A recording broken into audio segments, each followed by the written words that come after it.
18. novembrī Latvijas valstī 107 gadi. 107 izcili Latvijas cilvēki, kas nav politiķi, kas ir darījuši Latviju bagātu, stipru, varenu, likuši mums viņu mīlēt, iemīlēt un par to lepoties. Šādi 107 cilvēki mums stāstīs par to, kas viņiem ir Latvija.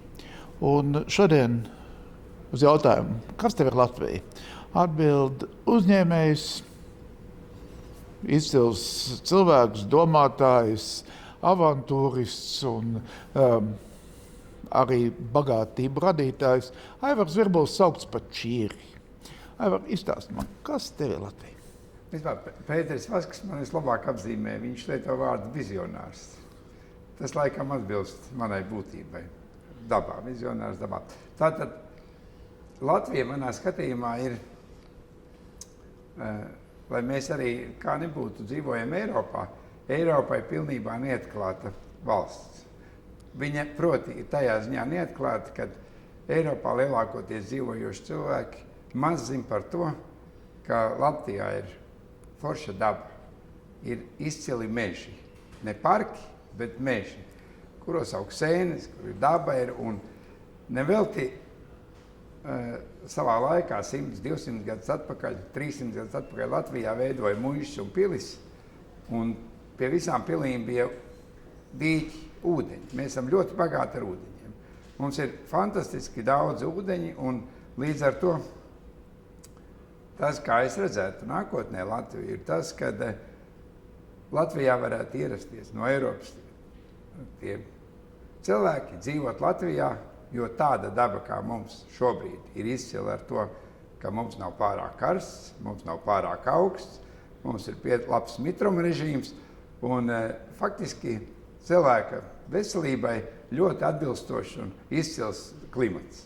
Un šī vieta būtu piemērota, lai mēs sagatavotu un viņā iebrauktu Rietumu Eiropas iedzīvotāji, dzīvot šeit un izbaudītu dabu, tā kā mēs šobrīd braucam kaut kur uz Alpiem, staigāt pa kalniem, Šveicē mēs staigājam pa kalniem, mēs uz turieni aizbraucam, bet te gar Amatas krastiem, gar Gaujas krastiem, visur mežā ir izcils vietas, kur cilvēkiem staigāt, kur var atbraukt, un es viņu tā definētu nevis kā Latvijas izpārdošanu tiem iedzīvotājiem, bet gan kā luksus eksporta preci, kur tas eksporta produkts ir nevis zeme, bet gan tas, ka tas cilvēks ierodas un pēc tam daudzus gadu desmitus viņš izdod naudu, dzīvojot Latvijā, šeit atrodoties.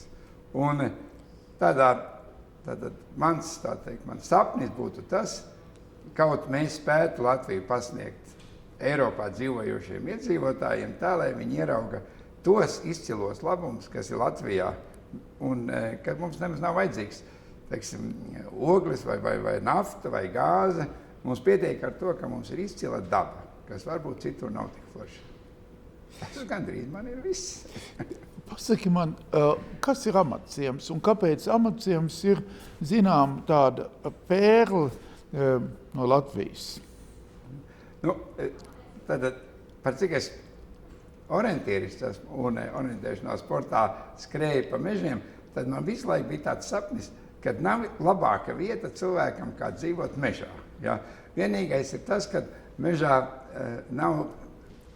cilvēkiem nav nodrošināti tie normālie sadzīves apstākļi, kā mēs pieraduši esam, lai mums būtu ūdens, teiksim, lai mums būtu nodrošināts zināmas ērtības, un šo ērtību nav. Ja? Un amatciems ir tāda vieta, kur es nolēmu, kad es mežā izveidošu ēku kompleksu, kas ir kokiem ieskautā vietā, bet māja ir pilnībā aprīkota ar modernām, mūslaicīgām iekārtām, lai, piemēram, cilvēks attālināti var vadīt uzņēmumu, viņš var rīkot videokonferences, tātad līdz ar to jābūt ir internetu pieslēgumam labam, lai nepiesārņotu dabu, ir jābūt attīrīšanas iekārtām, ir jābūt pilnībā nodrošinājums, lai viņš var atrasties mežā. Plus vēl cilvēkam, viņš ir tāds, viņam patīk, piemēram, pa loku paskrīties un kaut ko forši ieraudzīt. Ja?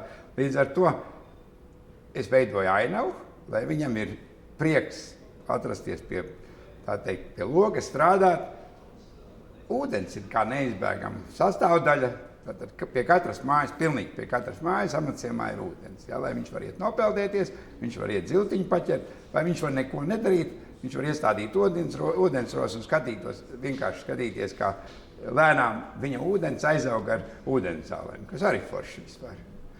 Jā, bet kā tu to ūdeni izstāsti? Kā tu izdomāji sataisīt tik daudz dīķis un to darīt bez mākslīgas ūdens sūknēšanas?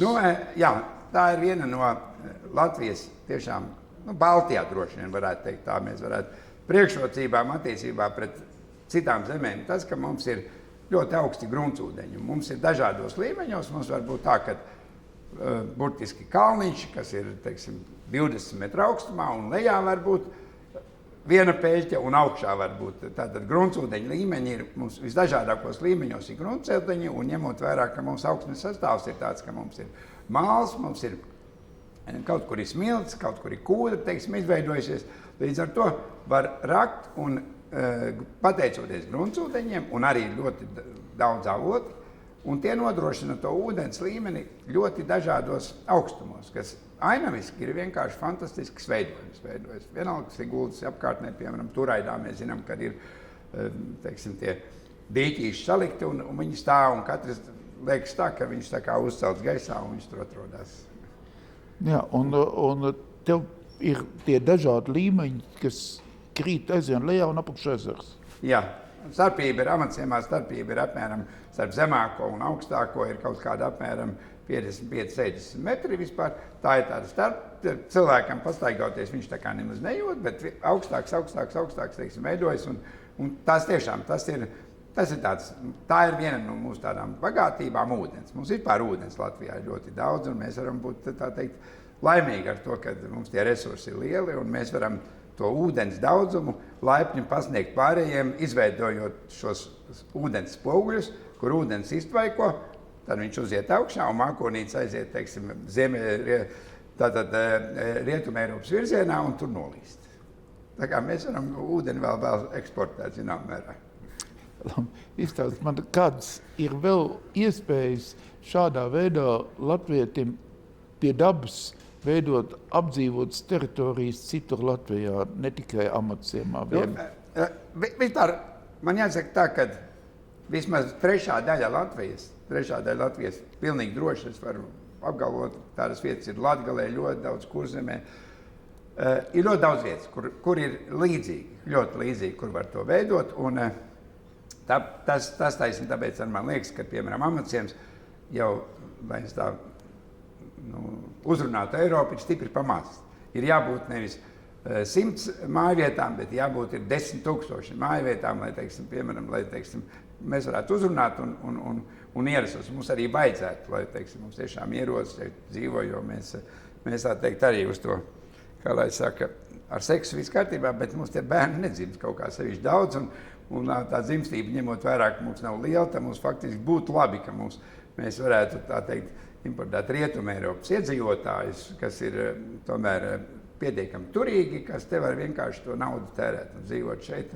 Un šādas vietas mēs varam izveidot ļoti daudz. Skaidrs, ka mums ir jāmaina psiholoģiski, mums nedaudz kaut kas jāmaina sevi, tāpēc, ka mums visu laiku ir tāda sajūta, ka mēs pārdodot zemes pleķīti, pārdosim Latviju, jā, bet faktiski patiesībā mēs iegūstam reāli, teiksim, jā, kas mums ir donors, teiksim, kas ir mums ļoti vajadzīgs. Un tomēr, ko tu vēli Latvijai viņas 107. dzimšanas dienā? Ir tātad divi dažādi vēlējumi varētu būt viens, ko es vēlu. Latvija abstrahēsimies, vai Latvija ir cilvēki, vai Latvija ir vieta. Ja es tā teikt domāju par cilvēkiem kā tādiem Latvijas iedzīvotāji, tad vienīgais, ko es viņiem varu vēlēt, kas mums visu laiku pietrūkst, nebūt tik pesimistiskiem. Tāpēc, ka, ja es runāju par sevi, tad ja vien man ir kaut mazākais iemesls par kaut ko satraukties un sanervozēties, tad es šo iespēju garām nelaidīšu. Ja? Tātad Latvietim nākošos 100 gados es novēlētu ar to, ka viņš mēģinātu ieraudzīt, katrā lietā ir arī kaut kas labs, un viņš mēģinātu ieraudzīt to labo, nevis izmantot iespēju satraukties, kur viņam varbūt galīgi nevajadzētu. Ja?